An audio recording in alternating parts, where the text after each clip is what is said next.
Good morning, everyone. Today, we pour concrete.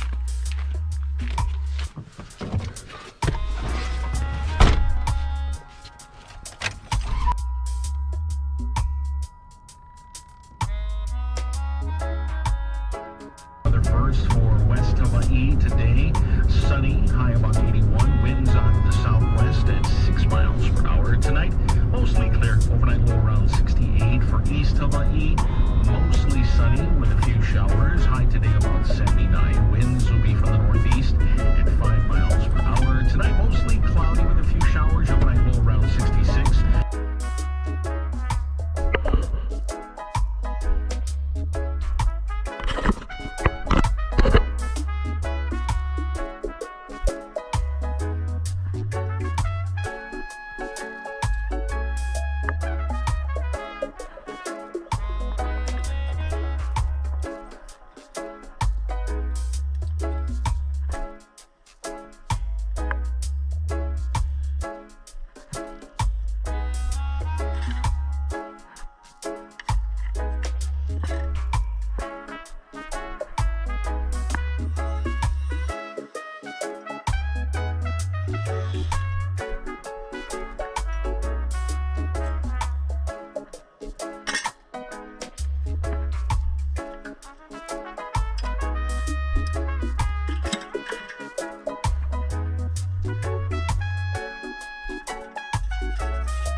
Yeah, I ended up going all the way to Dominican Republic. It was epic. Yeah. Spent all my money, but it was worth it.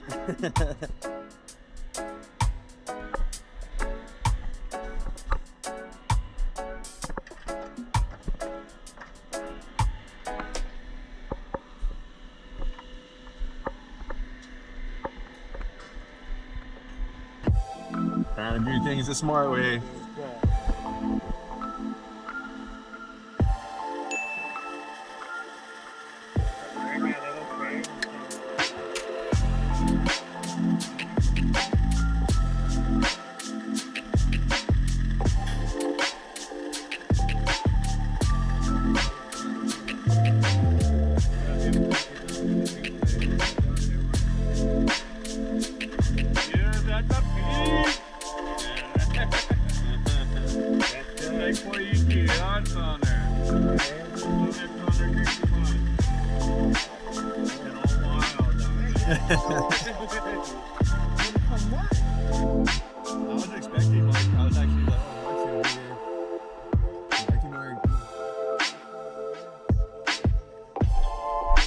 So right there, unfortunately, the camera cut out, and we dumped out about 2 trucks and couldn't use any of the footage, but we got the whole garage rotted out, most of the house pad, and we're waiting on the last truck. So we still got one more truck to go. I can get some footage for you guys on screeding, and we'll get you some tips on that. But right now I'm noticing that this garage curb is setting up, so I go over to tend to it. Right now I'm pulling out all the screws for the cleats, the pins, and the J-bolt holders, and I'm going to pull all those pins out and fill in the holes as well.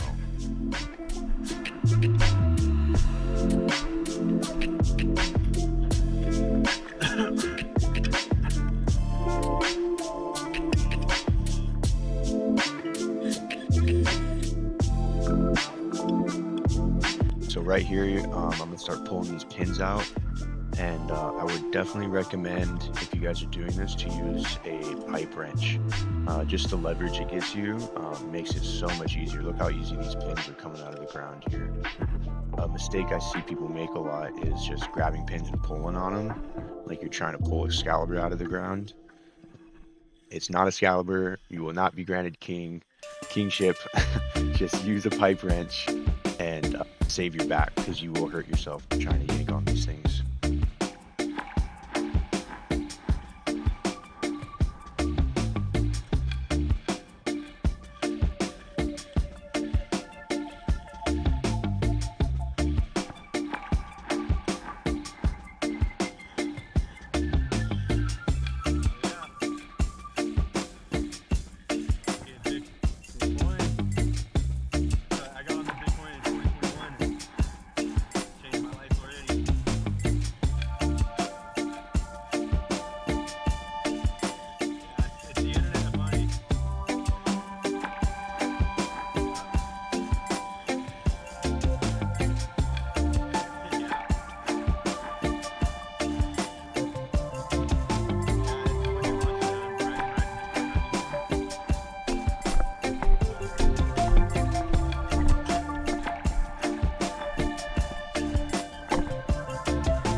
So right here, I'm just using my resin float to float out these edges along the slab.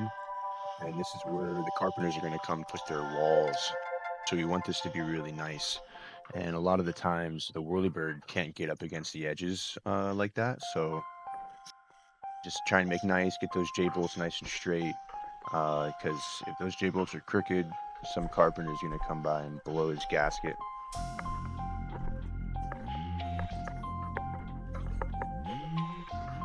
So right here, I start to notice the garage is getting about ready to strip. So I'm going to pull that pin out the way and start pulling these form boards on the curb.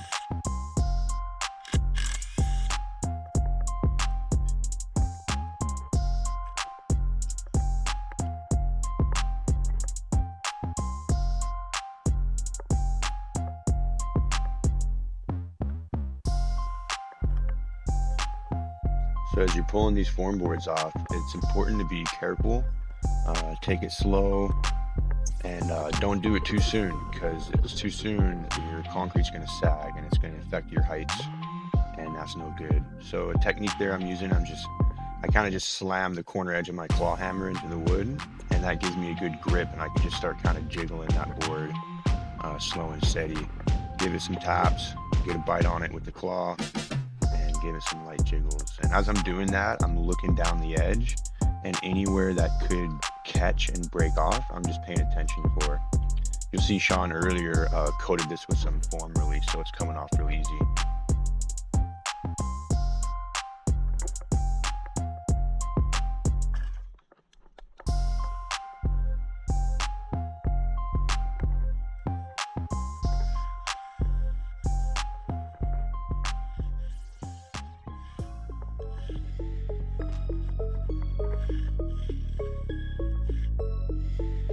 Right here, I'm just using my resin float to fill in any of those gaps that might have been left by the form. And then just little pukas inside the concrete you're going to want to seal up and just kind of make nice. And this is really good timing right here. It's just perfect timing to take that off, so it's still pretty wet and easy to work with. You see right there, I'm kind of just taking some cream from the slab and putting it up on the face of that curb to fill in those holes. And then just start scrubbing the face with that. Just show it, giving it some love, and start scrubbing. Make nice.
So after hitting it with the resin float and letting it sit a few minutes, I grabbed my cove tool. This is a 1/4 inch cove tool. So it's 1/4 inch for the inside of a curb, and then all edges will typically get a 1/2 inch edge. And once you resin it like that and let it sit, it really makes this process really easy because there's very few blemishes to have to fix or fill in. And right here, you'll see I'm kind of noticing that the ground cable is kind of poking out of the curb. So I just grab my resin and my hammer and tap that in so it's out of the way. And when you make a big hole or something ugly like that, the resin float's really good for moving cream around and filling in blemishes.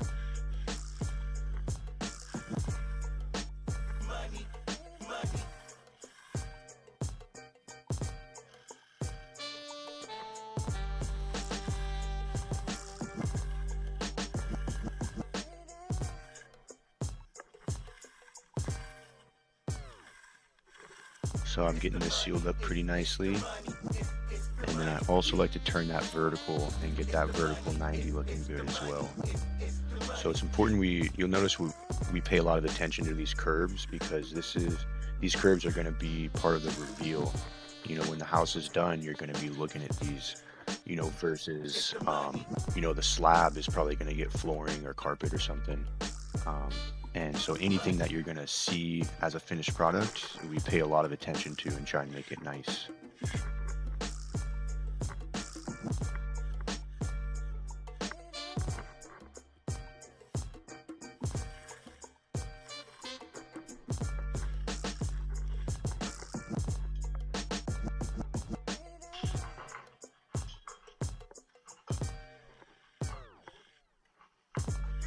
And then right here, that curb's looking good and sealed up. And then I'm just going to wipe that line out with the float. And then this curb's ready to sit for at least another 15-20 minutes before the next pass.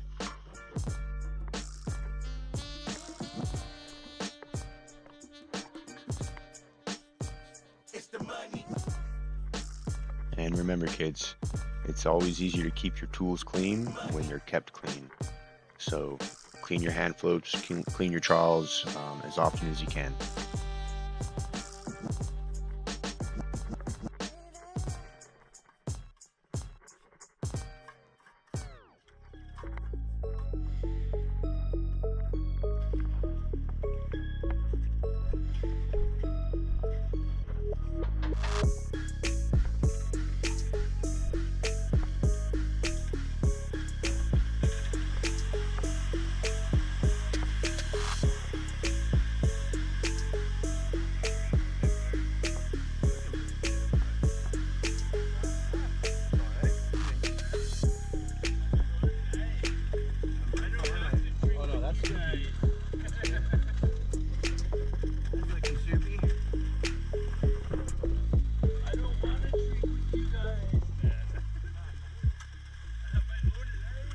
So our last truck finally showed up, and we got Eli dumping it out.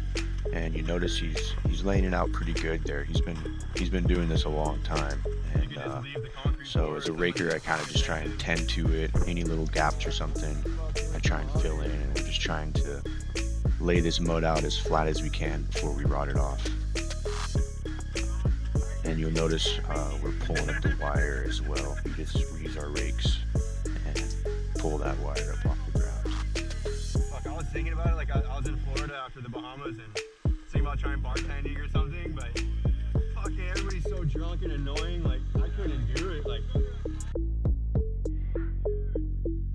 Yeah, it was like, cause I was going to the bar like, oh, maybe I'll try application or whatever, and then like a couple hours in that bar, I'm like, there's no fucking way I'll be working here. Oh yeah, no way. I'm like, I'd rather go back to Hawaii, pour concrete, I'll come back with some money. Oh yeah.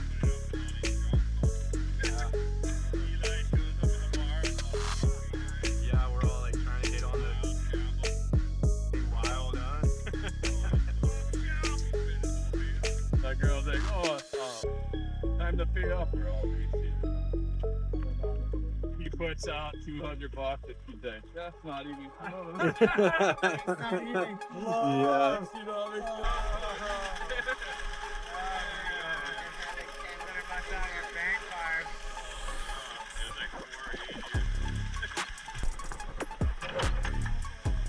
Oh, what? Switch them.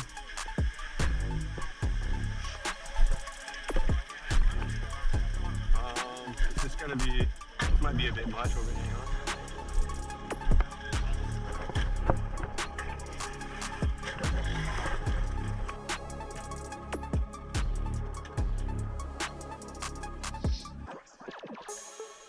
Okay, so right here, we're gonna start screeding, and I want to give you guys some tips and tricks for this. One thing you'll notice is that Sunner doesn't have a rail, and I do. You see that that rail hooked onto a pin there? So that's set to a height. So if I just keep my screed board hooked on that, I'm gonna be exactly where I need to be.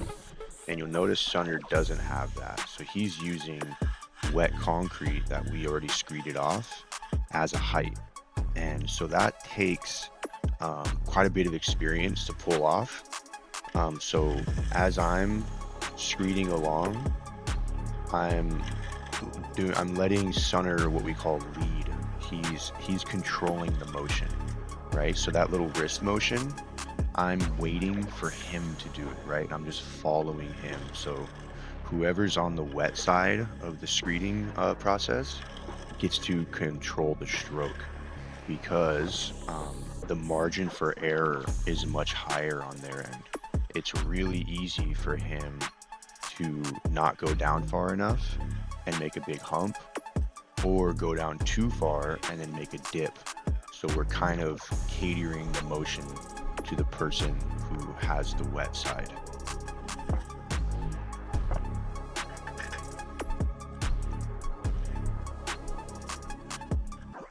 So right here we just have a little section we need to finish off around some pipes. So instead of using a 12-foot rod, I'm going to grab this 6-foot rod and just do this one man. And I got the form set to height on the right side, and then I got that concrete we just screeded off on the left. And so it's kind of the same thing. I have a height on one side, and then I'm wet screeding the left side, and just being real careful, take my time, and get this nice and flat.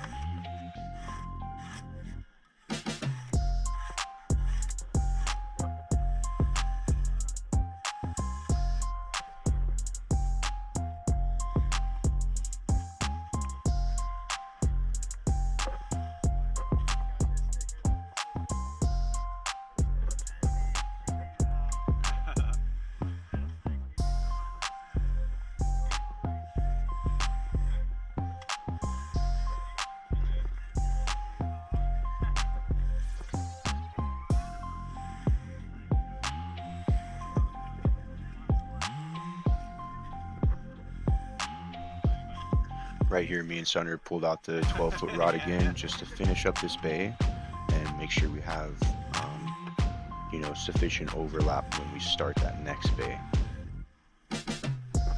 When we break these slabs down, a bay is like a little section that's like 12 feet or 10 feet or whatever it is, and we call those bays. So this last bay is a little bit smaller than the rest of them.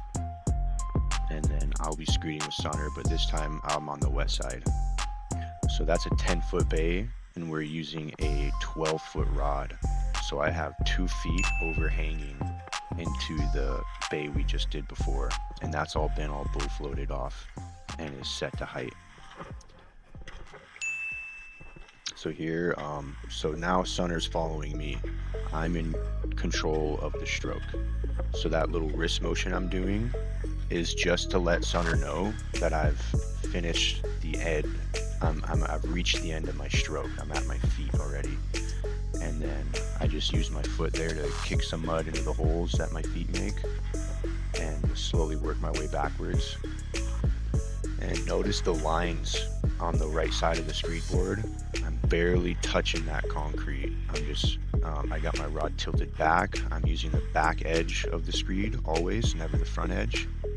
And I'm just barely scraping that board along. I kind of think of it as like a paintbrush. You're barely brushing that along. And if you go down too much, you make a hole. And if you don't go down enough, there's going to be a big hump there. And then you'll see I kind of, what we call salt and pepper. I just throw a little bit extra in there.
So we got the last truck dumped out.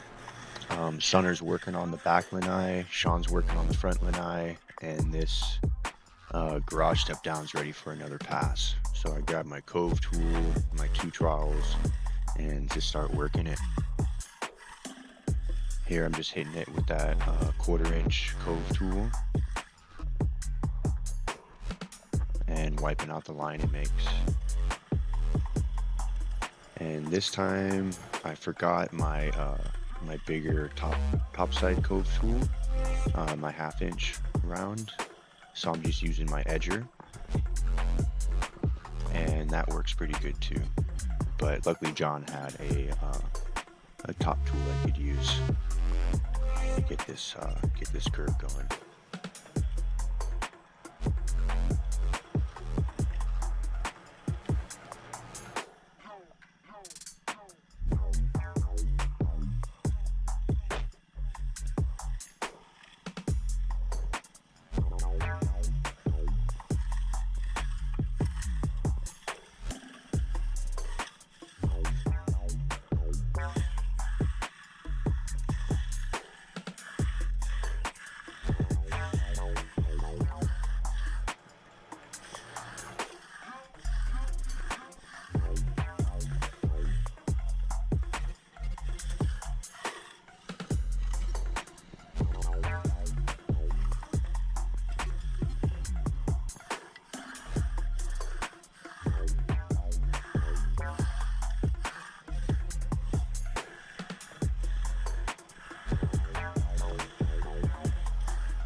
So after we get all the house pad tended to, everything's looking good. Stop for lunch. It's probably around 2 o'clock right now. Hadn't stopped and eaten anything yet, so I was pretty hungry. Luckily, Eli's a great guy to work for and buys everybody lunch. Today was burritos, and he also brings beer. So yeah, not bad. Life of a concrete finisher, you get fed burritos and beer for lunch.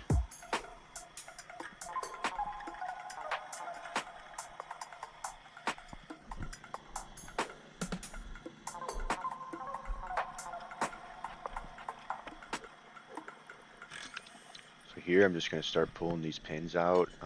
All the garage curbs are looking good. The slab's looking good. I think it's just one bird left up there finishing up the last truck. So we're going to get all these pins pulled out, strip the forms, paste the sides, and that's the day right there. And again, you'll notice me using this pipe wrench to pull these pins out. You notice how easy it comes out. Look at that. Just comes right out. I see a lot of guys breaking their backs, yanking and pulling on these things. So definitely get yourself a pipe wrench if you're doing this.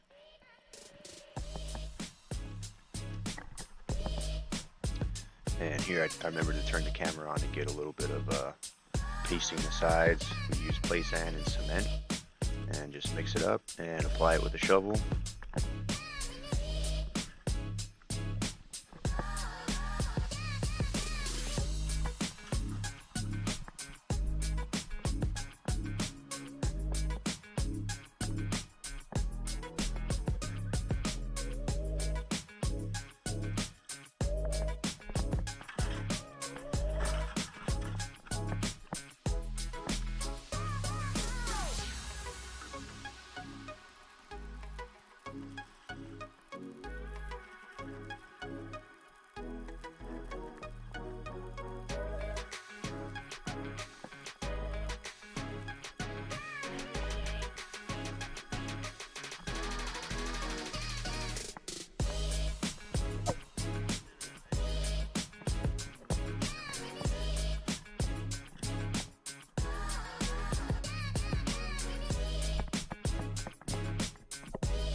And you'll notice Sean is just going ahead of me with a spray bottle and spraying it down with water. The water helps lubricate the cement on there, the paste, and just gets in those little cracks and crevices better and makes for a better bond.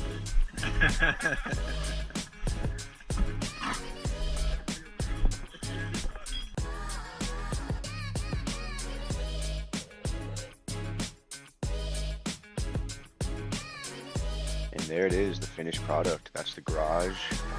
All the curbs came out really nice. John put a nice polish on that. And then even the top two, I'm not sure if they plan on staining this later, but it looks great. And then this is the back lanai. This is Sunner's curb, looking top notch. And yeah, great day. Slab came out beautiful. Okay, just got done pouring concrete with Eli. We had Sonner, John Kaches, and we had Sean from Kohala drove out, help us out. A couple new guys. They're pretty good. They're, good to have them on the crew. First time I worked with them. But the cool thing with Eli is when he calls me, it's a fun story because when he first started with concrete, he used to work for my dad. He was a laborer for my dad, and my dad was a concrete, kind of more of a freelance guy. He didn't have like a contractor's license or anything, but he would, do homeowner builder, house pads and driveways, and just be a kind of a freelance concrete finisher like I am. And Eli was working for him and learned from him and this guy named Joe Olson, who was my dad's friend. And it's just kind of a cool connection because now Eli's running his own show and calling me, to come help him out for, to be a concrete finisher. So it's a cool little connection there, it's kind of fun. So finished that up. I think it was about 35, or was it 38 or 48 yards we did, about 3 or 4 trucks. And went really well. Yeah, it was a good day. It's really not that bad when you put a good show together, when you hire the right people and put a good crew together. Concrete is really not that hard. You just have to know it, and you have to know who to hire and how to put on these types of things to make it go smoothly. So today was a good day, and it looks like it's not quite sunny, but it ain't raining. So I'm gonna meet up with the boys. We're gonna go meet Dave and Bailey and the crew and go ride some electric skateboards. Definitely one of my favorite things to do. So go catch up with those guys and go for a little ride. Yeah, so all right. I'm taking you with me. Let's go. All right, well, we're here. It's raining. It's kind of sprinkling. My mom told me it was sprinkling, not raining. My mom said it was raining. Let's go check it out.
Okay, just had an awesome skate with the crew. Had Dave and Renee today. We tore up Hilo Town, dude. All through the parks, all through Hilo. It got a little dark there, so it was hard to get film on the GoPro. But epic skate. The night would be over, but tonight is Tuesday. It's Tuesday night is zouk night. So we're gonna go dance some zouk. I think I missed the class, it's a bit late. But there's a social afterwards. And but first I gotta go take a shower. So I'm gonna show you guys my shower spot. Downtown Hilo. Let's go. Alright, let's go take a shower. Shoot. Alright, let's do it.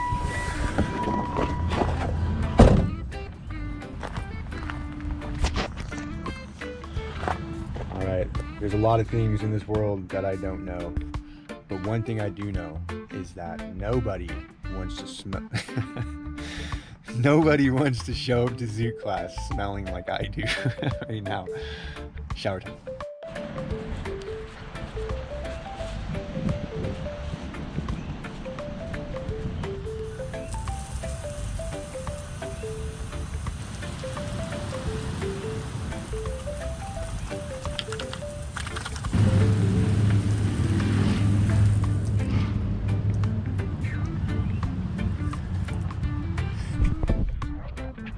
All fresh and clean.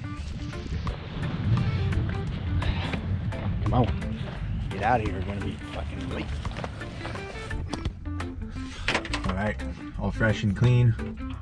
Just parked. Let's get in there. Check it out.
Sooner on your journey, it's going to be way easier in the future.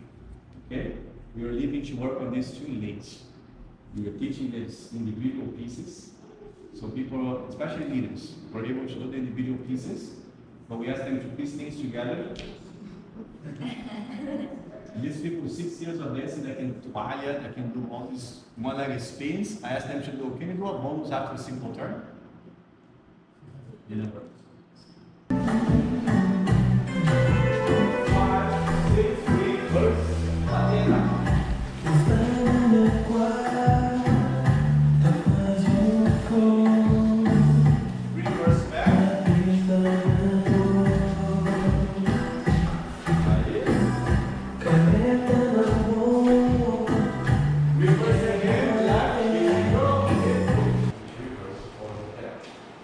Then we did bonus with the left leg starting, boom, back, boom, and we did a simple rock step, boom, back, boom, and then we also did everything with the right leg starting. So after an awesome class, there was a social dance, but I forgot to get any footage. But right at the last song of the night, I was able to get some footage of my sister and Reza dancing. So this is my sister Jen, and she's only been dancing a couple months now, and she's getting really good. So check it out.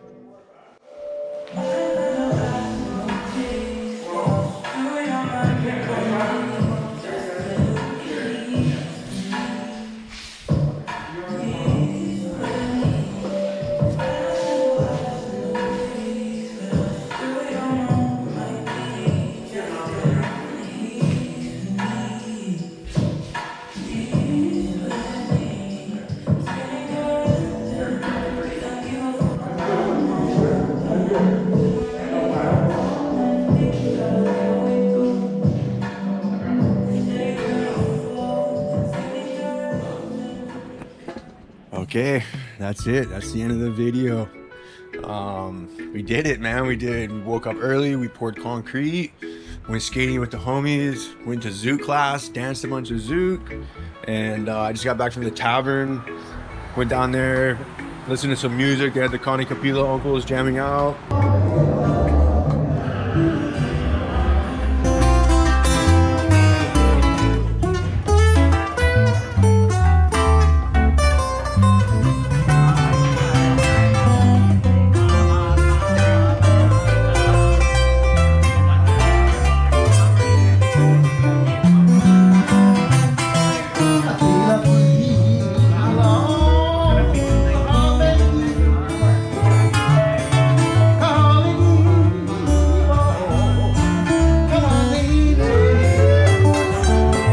That's a Tuesday for me, man. Super stoked to make this video. It was super fun. I hope everyone enjoyed it. Definitely like and subscribe. Check me out, leave a comment. I want to make more videos. We're gonna be dancing, pouring concrete, riding skateboards, training horses, going diving. We're gonna be doing all kinds of fun stuff on this channel. So definitely subscribe, and thanks for watching. Yes, shoots.